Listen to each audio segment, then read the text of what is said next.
नमस्कार जी, उत्तर प्रदेश उत्तराखंड देख रहे हैं आप। आपके साथ मैं हूं दिव्या तिवारी। जो योगी को चैलेंज करता है वो कहीं का नहीं रहता। ये बात शायद 15 मिनट वाले ओवैसी भूल गए हैं, तभी तो उन्होंने योगी आदित्यनाथ को चैलेंज करने की गलती कर दी है। असदुद्दीन ओवैसी के भाई अकबरुद्दीन ने खुले मन से ऐलान किया है कि वो यूपी में आने वाले हैं।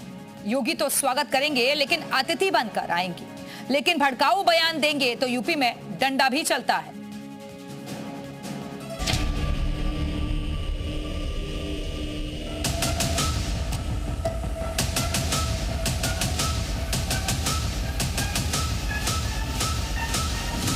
चलेंगे यूपी, चलेंगे, चलो अब इसके बाद में यूपी चलते हैं।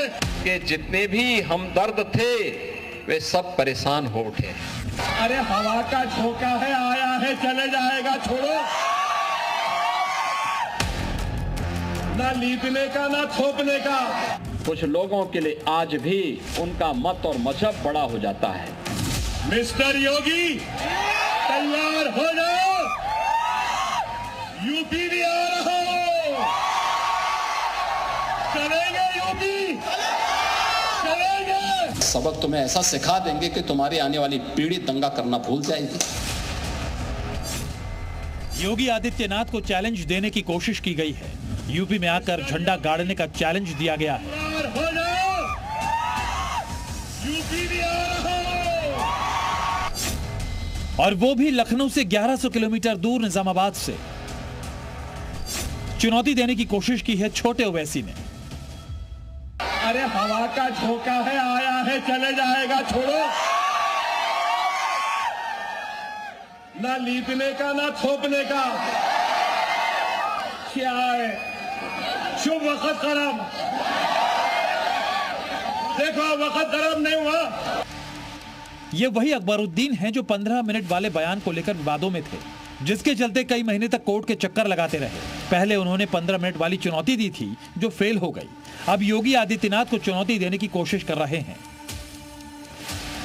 मिस्टर योगी तैयार हो जाओ, यूपी भी आ रहा हो।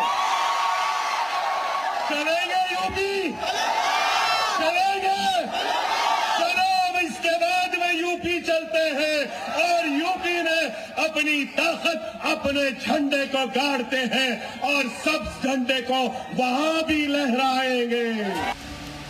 जैसा बड़ा भाई करता है वैसा ही छोटा भाई भी करेगा। असदुद्दीन जैसे चैलेंज देते हैं वैसे ही अकबरुद्दीन भी कर रहे हैं।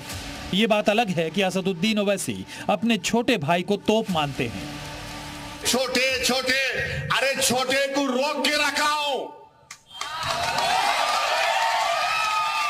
छोटे को बहुत रोक के रखाओ। अगर जिस दिन मैं छोटे को बोला कि मियां मैं जरा आराम कर तो तुम संभाल लो, फिर तुम संभालो।